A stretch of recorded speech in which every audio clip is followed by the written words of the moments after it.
Break के बाद आप सभी का बहुत स्वागत है सी न्यूज भारत में। नमस्कार, मैं हूं रत्ना। वक्त हो गया उत्तर प्रदेश बुलेटिन का। बात होगी इगलास की, जहां धर्म परिवर्तन कराकर 17 वर्षीय नाबालिग का विवाह कराने के आरोप में पुलिस ने बड़ी कार्रवाई की है। साथ ही बात होगी झांसी की, जहां किशोर कुमार के जन्मदिन पर सौम्या गार्डन में विशेष कार्यक्रम आयोजित किया गया। ऐसी तमाम खबरों पर विस्तार से चर्चा करेंगे। बलरामपुर के विकासखंड गैसली परिसर में भारतीय किसान यूनियन भानु की बैठक जिला अध्यक्ष ब्रिजेश विश्वकर्मा और जिला प्रभारी सियाराम विश्वकर्मा के नेतृत्व में आयोजित हुई।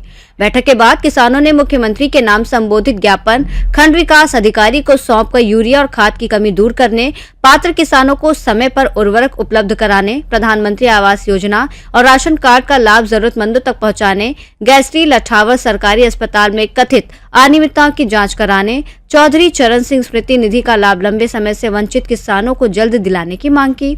इस अवसर पर जिला अध्यक्ष ब्रिजेश विश्वकर्मा, जिला प्रभारी सियाराम विश्वकर्मा, अरविंद तिवारी, पृथ्वी यादव, राम उजागर विश्वकर्मा, मौलिक प्रसाद, रवि प्रताप विश्वकर्मा, ब्लॉक अध्यक्ष गैसली सुधाकर विश्वकर्मा, मोहम्मद मुस्लिम, रामसागर, शिव प्रसाद, रामनिवास, सुषमा, कुष्मा देवी, सरस्वती, राम नरेश, राम मिलन, जिनका देवी, विमला देवी, प्रेमशिला, सीताराम सहित सैकड़ों किसान मौजूद रहे। बलरामपुर से सी न्यूज संवाददाता अजय की रिपोर्ट। बरेली के आंवला थाना पुलिस ने दहेज हत्या के एक मामले में फरार चल रहे 2 आरोपियों को गिरफ्तार कर न्यायालय भेज दिया है। दोनों आरोपियों की गिरफ्तारी पुलिस के विशेष अभियान के दौरान की गई। पुलिस के अनुसार थाना मीरगंज क्षेत्र के रामनगर निवासी राणा सिंह और समरपाल सिंह की तहरीर पर आकाश सहित 7 नामजद आरोपियों के खिलाफ दहेज की मांग, उत्पीड़न और महिला की हत्या के आरोप में मुकदमा दर्ज किया गया था। मामले की विवेचना के दौरान पुलिस लगातार आरोपियों की तलाश कर रही थी। मुखबिर की सूचना पर पुलिस ने मुख्य आरोपी आकाश और कमलेश पत्नी धारा सिंह को उनके घर से गिरफ्तार कर लिया। दोनों के खिलाफ नियमानुसार कार्रवाई करते हुए न्यायालय भेज दिया गया है। पुलिस का कहना है कि मामले में आगे की वैधानिक कार्रवाई जारी है। आंवला बरेली से सी न्यूज संवाददाता अरविंद पेंटर की रिपोर्ट। अलीगढ़ के गोरई थाना क्षेत्र में धर्म परिवर्तन कराकर 17 वर्षीय नाबालिग का विवाह कराने के आरोप में पुलिस ने बड़ी कार्रवाई की है। पुलिस ने 2 महिलाओं सहित 5 आरोपियों को गिरफ्तार कर नाबालिग को सुरक्षित बरामद किया है। पुलिस के अनुसार सूचना मिली थी कि गांव सातनी में एक 17 वर्षीय नाबालिग का धर्म परिवर्तन कराकर विवाह कराया जा रहा है।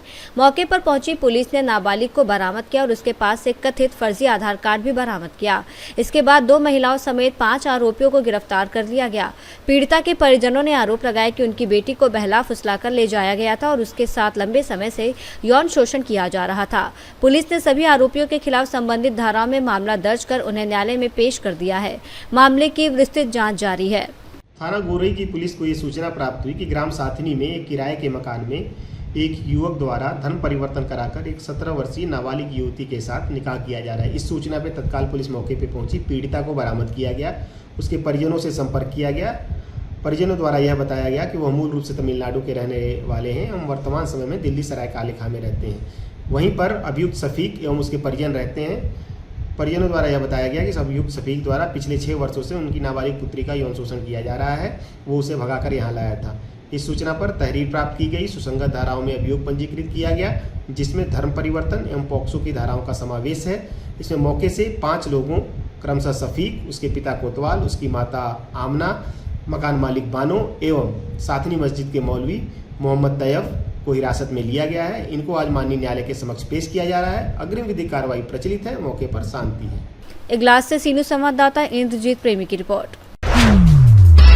स्वर सम्राट किशोर कुमार के जन्मदिन पर कस्बे के सौम्या गार्डन में स्वामी विवेकानंद हिंदू समाज कल्याण संगठन के बैनर तले श्रद्धांजलि कार्यक्रम आयोजित किया गया। कार्यक्रम में संगीत प्रेमियों ने उनके अमर गीतों से उन्हें भावभीनी श्रद्धांजलि दी। कार्यक्रम का आयोजन डॉक्टर अभिजीत मंडल के नेतृत्व में किया गया, जिसमें बड़ी संख्या में स्थानीय नागरिक और संगीत प्रेमी शामिल हुए। कलाकारों ने इंतहा हो गई इंतजार की, पल पल दिल के पास और ओ मेरे दिल के चैन जैसे लोकप्रिय गीत प्रस्तुत कर माहौल को संगीत में बना दिया। इस अवसर पर डॉक्टर अभिजीत मंडल ने कहा कि किशोर कुमार केवल महान गायक ही नहीं बल्कि अभिनेता, संगीतकार और बहुमुखी प्रतिभा के धनी कलाकार थे। कार्यक्रम के अंत में उपस्थित लोगों ने उनके योगदान को याद करते हुए उन्हें श्रद्धांजलि अर्पित की। आज क्या प्रोग्राम रखा गया है? आज हमारे बंगाल की गर्व, बंगाल की शान और सिर्फ बंगाल की नहीं बल्कि पूरी दुनिया के किसान किशोर जी की जन्मदिन पर इस पुण्य तिथि में हम लोग एक कार्यक्रम मनाया है। हमारे जो संगठन है स्वामी विवेकानंद हिंदू समाज कल्याण संगठन, इनका मूल लक्ष्य है समाज की कल्याण करना, एंटरटेनमेंट मतलब मनोरंजन, समाज के अच्छे बातें समाज में पहुंचाना, ये मेरा लक्ष्य था। ये आपने जो संगठन बनाया है, ये स्थापना कब हुई थी? हमारे इस संगठन की आज जो इससे आपके जुड़े हुए हैं? पिता है संगठन की सम्मानीय विद्युत विश्वास यह उपस्थित है। आप विद्युत विश्वास उनने बताएंगे संगठन के बारे में।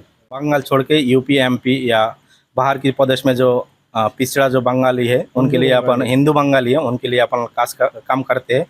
अगले 3 साल से, पिछले 3 साल से 2022 साल से अपना जो रजिस्ट्रेशन है वो भी बहुत जल्दी हो जाएगा। हम लोग जो बंगाली लोग जो है उनकी जो पीछे पड़ी है उनके लिए काम करते हैं। विशेष करके जो बंगाली कल्चर है उसको आगे बढ़ाना चाहते हैं, बंगाली के लिए काम करना चाहते हैं। हम लोग अभी तक बहुत 2-2.5 हज़ार बंगाली के लिए काम कर, जो ट्रीटमेंट के लिए, इसके बाद जो पढ़ा लिखा के लिए, उनके लिए जो नहीं समाज कल्याण जो भी काम है, रक्तदान शिविर हो, अगली साल अपनी 2000 अक्टूबर में अपनी नवदुर्गा है उसमें भी अपना बहुत सारी सामाजिक कार्यक्रम होगी, उसमें भी अपना आप लोग आएंगे देख लेंगे। सामाजिक धार्मिक सारे कार्यक्रम होता है, ठीक है। उसके लिए अपन समर्पित हम लोग कई जगह भी वाटर कूलर वगैरह भी लगाए, बागेश्वर धाम में भी वाटर कूलर लगाए अपने संगठन की तरफ से। कई जगह रक्तदान शिविर भी रखा है हम लोगों ने। और आगे अभी पिछली साल भी निवाड़ी में दुर्गा पूजा हुई थी, इस बार भी करना है, ठीक है। बंगाली कल्चर के हिसाब से जो दुनिया में सबसे बेस्ट दुर्गा पूजा होता है उसी की परंपरा अनुसार, बंगाली नियम अनुसार यहाँ पर दुर्गा पूजा की जाएगी इसी साल भी। झांसी से सीनियर संवाददाता अंकित की रिपोर्ट। प्रयागराज के 12 तहसील अंतर्गत शंकरगढ़ विकासखंड के ग्राम सभा सेमरी तरहार में पहली ही बारिश ने विकास के दावों की पोल खोल दी है। प्राथमिक विद्यालय तक जाने वाला मार्ग जल भराव और कीचड़ से लबालब है, जिससे बच्चों को स्कूल पहुंचने में भारी परेशानी का सामना करना पड़ रहा है। कक्षा 1 से 5 तक के मासूम छात्र रोजाना कीचड़ और फिसलन भरे रास्ते से होकर विद्यालय पहुँचने को मजबूर हैं। सड़क कई जगह से उखड़ चुकी है और जल भराव के कारण तालाब जैसी स्थिति बन गई है। ग्रामीणों का कहना है कि यदि लगातार बारिश हुई तो विद्यालय तक पहुंचना लगभग असंभव हो जाएगा। ग्रामीणों ने प्रशासन से सड़क का तत्काल पुनर्निर्माण कराने और प्रभावी जल निकासी की व्यवस्था सुनिश्चित करने की मांग की है। अब लोगों की नजर जिला प्रशासन और संबंधित विभागों की कार्रवाई पर टिकी है। प्रयागराज से सीनियर संवाददाता जाबिर की रिपोर्ट। प्रयागराज के कटरा मिशन कंपाउंड की भूमि को लेकर चल रहे विवाद के बीच मसीही समाज ने आपात बैठक कर जिला प्रशासन की कथित कार्रवाई का विरोध जताया। बैठक में विभिन्न चर्चों के प्रतिनिधि और स्थानीय लोगों ने बड़ी संख्या में भाग लिया। कटरा चर्च परिसर में आयोजित बैठक की अध्यक्षता अजीत ओलिवर फ्रांसिस ने की। बैठक में church of north India trust association की ओर से मनीष जैदी ने दावा किया कि विवादित भूमि ऐतिहासिक रूप से चर्च की है और संबंधित राजस्व अभिलेखों में भी इसका उल्लेख दर्ज है। उनका कहना था कि इस संपत्ति पर किसी अन्य पक्ष का दावा या निर्माण कार्य कानून के विपरीत है। बैठक में डायोसिस ऑफ लखनऊ के सचिव प्रवीण मैसी ने कहा कि भूमि से जुड़े दस्तावेज न्यायालय और संबंधित अधिकारियों के समक्ष प्रस्तुत किए जाएंगे। वहीं अजीत ओलिवर फ्रांसिस ने कहा कि मसीही समाज अपनी भूमि की रक्षा के लिए सभी संवैधानिक और न्यायिक विकल्प अपनाएगा। बैठक में शहर के विभिन्न चर्चों के प्रतिनिधि और बड़ी संख्या में समाज के लोग मौजूद रहे। सरकार ने अधिनियम अपने ले लिया है, अपना अधीन कर लिया है, उसका ट्रांसफर अपने उसमें दे दिया गया है और राज्यपाल के द्वारा ये ट्रांसफर हुआ है। हम उनको बताना चाहते हैं कि ये जो है परपेचुअल लीज की ज़मीन है और उसके लिए एक प्रॉपर तरीका होता है, एक नियम होता है जिसके तहत कार्य किया जाता है। बिना नोटिस दिए, बिना सम्मन माने जो है आपने ये निर्णय ले लिया, जो कि एकदम हमारे हिसाब से एकदम गलत है। दूसरी इम्पोर्टेंट बात यह है कि जिस एरिया में आप जो हमारा एरिया है, इसके चारों तरफ कचहरी है और काफ़ी भीड़ भाड़ रहता वाला एरिया भी है, मार्केट एरिया भी है और साथ ही साथ जहाँ पर रहते हैं यहाँ पे 2 स्कूल भी हैं जिसमें बच्चे पढ़ते हैं, छोटे बच्चे पढ़ते हैं और साथ ही साथ जो है कम से कम यहाँ के जो घर है, पीछे मकान बने हुए हैं, इसमें लगभग 300 लोग यहाँ पे रहते हैं। अब ऐसी स्थिति में आप ज़मीन भी ले लेंगे तो प्रॉब्लम होगा। ज़मीन लेने से हमारे स्कूल की प्रॉब्लम्स आ रही हैं। हमारी ये चर्च जो यहाँ पे स्थापित है, यहाँ पे जो हमारी एक्टिविटीज़ होती हैं, रिलीजियस एक्टिविटीज़ हमारी होती हैं, कन्वेंशंस होते हैं, हमारे शादी ब्याह होते हैं, प्रोग्राम्स होते हैं, वो भी यहाँ पे बाधित हो रहा है। स्कूल के प्रोग्राम्स बाधित हो रहे हैं। तो हमारा ये सरकार से ये रिक्वेस्ट है, बोलना चाहते हैं कि मेहरबानी करके जो आपने निर्णय लिया है उसको दोबारा फिर से एक बार सोच लें, और ताकि हम सबों के लिए ये आसानी हो सके, हम लोग यहाँ पे, ताकि प्रॉब्लम ना आ सके। और दूसरी इंपॉर्टेंट बात ये है कि सरकार से जो कोर्ट ने हम लोग को जो दिया था जजमेंट में कि फाइल अफ्रेश हम फाइल कर सकते हैं, तो हम कोर्ट में दोबारा फिर से जा रहे हैं इस जजमेंट के अगेंस्ट में, और इस जो निर्णय लिया इसके अगेंस्ट में, ताकि कोर्ट भी हमारा जो है संज्ञान दे सके कि जो निर्णय हुआ है आवंटन करने का, जमीन लेने का, वो गलत है, उसको जो है दोबारा फिर देखा जा सके। इससे संबंधित किसी अधिकारी कोई भी जो हम काम करते हैं वो अपने उस पर नहीं, हमारे ऊपर हमारे अधिकारी भी है, हमारे बिशप महोदय है, बिशप मॉरिस एडगर दान, उनके संज्ञान में पूरी बात है। साथ ही साथ CNITA का जो हमारा हेडक्वार्टर है सीनेट, वहाँ से हमको जो है पावर अटॉर्नी अलॉट की गई है कि हम जो है इस केस को आगे परस्यू कर सकें, आगे बढ़ा सकें। तो we are going for a proper channel. हमारे अधिकारी लोग सबको पता है और उनके संज्ञान में होकर हम ये कार्य कर रहे हैं। अपना परिचय दें। मेरा नाम है पादरी मनीष गुंजन जैदी। मैं church of north India CNITA का मैं जो हूँ एक डायरेक्टर हूँ, और इलाहाबाद में होली ट्रिनिटी चर्च का मैं पासबान हूँ। The main issue and fact is कि हम लोग जो है एक बार ये मामला 2024 में लास्ट मंथ में दिसंबर में ये राइज हुआ।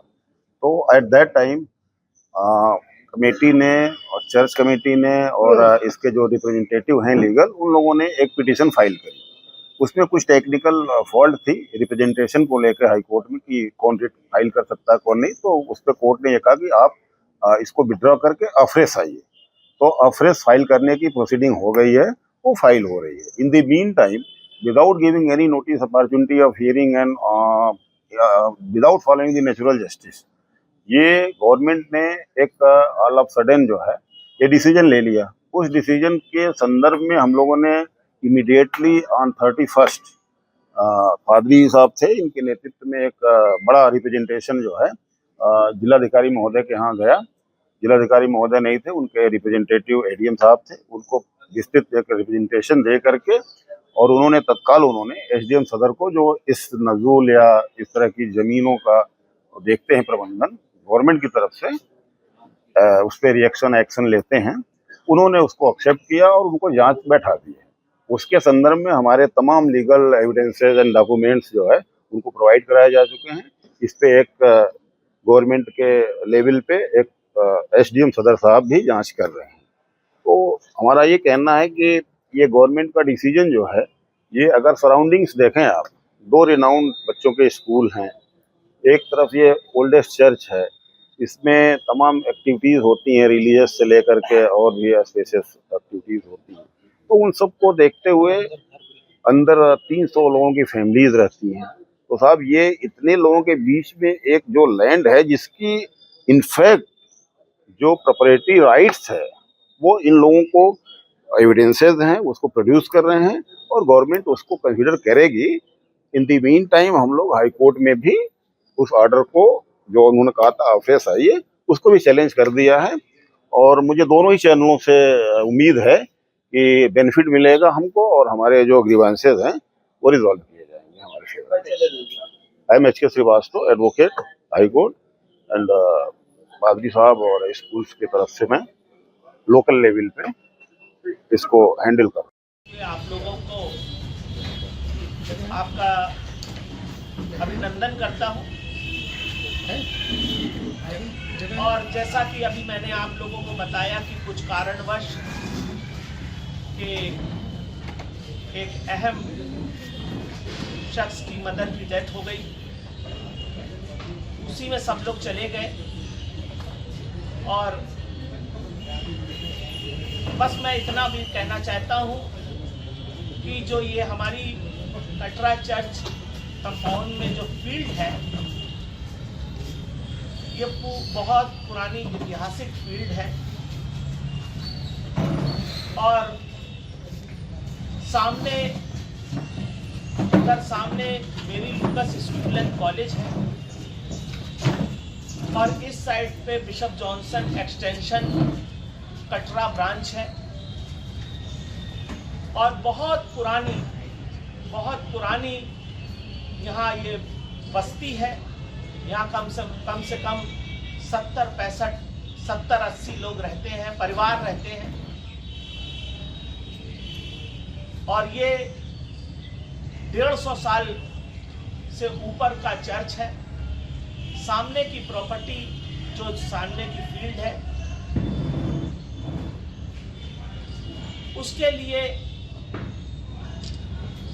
उसके लिए सरकार ने कुछ अपनी योजना बनाई है।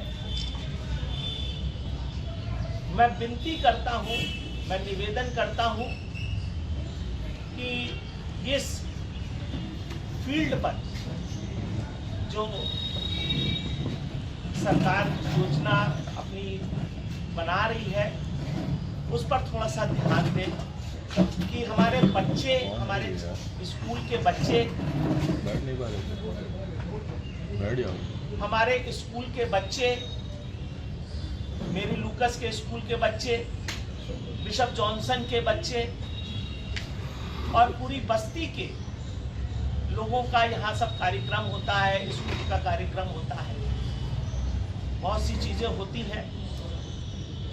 उसको देखते हुए थोड़ा मेरी यही विनती है, निवेदन है कि सरकार इस पर ध्यान दे कि हम लोग को राहत मिल सके, कि हम लोग इस पर एक स्कूल चल सके। स्कूल को का बहुत सा काम होता है यहाँ पर, और आप लोगों से यही निवेदन है कि इस बात को पहुँच सके। और आपको कैसे पता चला कि ये सरकार इस पे कोई योजना बना रही है इस फील्ड के लिए? इसके लिए आपको नोटिस आई है? कोई नोटिस आपको मिली है सरकार की तरफ से, क्या कुछ है?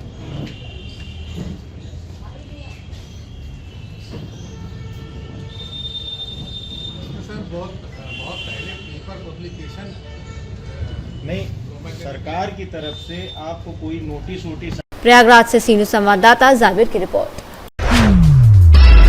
शाहजहांपुर में सेंट्रल बैंक ऑफ इंडिया ने अभिनेता राजपाल यादव की 2 गिरवी संपत्तियों की नीलामी प्रक्रिया शुरू कर दी है।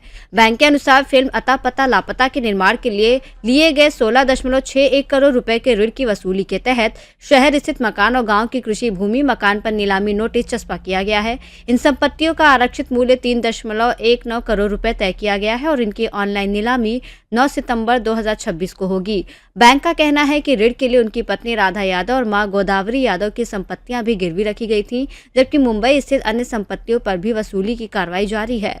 शाहजहांपुर से सीनू संवाददाता रवि की रिपोर्ट। उन्नाव के जिलाधिकारी घनश्याम मीना के फतेहपुर 84 क्षेत्र में गंगा नदी के बाढ़ प्रभावित इलाकों का निरीक्षण कर राहत और बचाव तैयारियों का जायजा लिया। उन्होंने अधिकारियों को संभावित बाढ़ प्रभावित लोगों के लिए राहत शिविर, भोजन, पेयजल, शौचालय और ठहरने की समुचित व्यवस्था सुनिश्चित करने के निर्देश दिए। साथ ही पशुओं के लिए चारा, पानी, राहत शिविरों में चिकित्सा टीम और एंटी वेनम की उपलब्धता बनाए रखने, बाढ़ प्रभावित फसलों का सर्वे कराने और गंगा के जलस्तर पर लगातार निगरानी रखने के निर्देश भी दिए। आपके द्वारा निरीक्षण किया गया है, क्या पाया गया है? देखिए, जो ये दबौली क्षेत्र है, यहाँ पे अभी मैं और एएसपी साहब, एडीएम साहब, हम सब लोग आए हैं। यहाँ पर आगामी जो संभावित बाढ़ है उसको तैयारियों को लेके यहाँ पे हम लोग ने समीक्षा की है और इसी क्रम में निरीक्षण भी किया है। यहाँ पर अभी लगातार जो गंगा जी है उनका लेवल बढ़ रहा है और इसी क्रम में जो हमारे एसडीएम बांगरमऊ और सफीपुर को निर्देशित किया है कि इनकेस यदि बाढ़ का पानी आता है तो किस तरह से हम लोग को लोगों को रेस्क्यू करना है और ये प्रयास करना है कि यथाशीघ्र जो नजदीकी जो रेस्क्यू सेंटर्स हो वहाँ पे लोगों को हम लोग शिफ्ट कराएंगे और रेस्क्यू सेंटर्स के अंदर जो पर्याप्त खाने को लेके लोगों के रुकने की और शौचालय और जो जानवर उनके साथ आएंगे उनके लिए व्यवस्था के इंतजाम को लेके भी निर्देशित किया गया। साथ ही पर्याप्त चिकित्सा कर्मी वहाँ पे उपलब्ध रहें और चिकित्सा की जो फैसिलिटीज है, विशेषतः जो एंटी वेनम वैक्सीनेशन है वो भी उपलब्ध रहे ताकि आम जनमानस को किसी तरह की कोई समस्या ना हो। सर, जिस तरीके से ये काली मिट्टी शिवराजपुर मार्ग है, पिछली बार बाढ़ की चपेट में आकर संपर्क मार्ग कट गया था, यहाँ पर पत्थर भी लगा हुआ है, लोग आवागमन करते हैं, किस तरीके से इसको रोका जाएगा? देखिए, इसको रोकने के लिए जो एसडीएम साहब हैं उनको निर्देशित किया गया है और इसी क्रम में यहाँ पे एक वॉल का भी निर्माण किया जा रहा है ताकि कोई भी जो लोग गाड़ियों से आते हैं उनका मूवमेंट रोका जा सके और आम जनमानस का इस जो मार्ग का प्रयोग नहीं किया जा सके। सर, यहाँ के साथ साथ जो अन्य हिस्से हैं जैसे सदर तहसील है, दीघापुर है, अन्य जगह पर किस तरह की मॉनिटरिंग की जा रही है? देखिए सभी जगह पूरा प्रशासन अलर्ट है और जो हमारे अधिकारी हैं वो वहाँ पे भ्रमण भी कर रहे हैं और पूरी जो सिचुएशन है उसकी मॉनिटरिंग कर रहे हैं। इनकेस यदि पानी बढ़ता है और तो तुरंत प्रभाव से हम लोगों को रेस्क्यू कराएंगे, एक रेस्क्यू सेंटर में शिफ्ट कराएंगे और वहाँ पे उनकी जो भी चीज़ें हैं उसका ध्यान रखेंगे। फतेहपुर चौरासी उन्नाव से सीनू संवाददाता सुशील यादव की रिपोर्ट। बुलेटिन में फिलहाल इतना ही। देश और दुनिया की तमाम बड़ी खबरों के लिए देखते रहिए सी न्यूज़ भारत।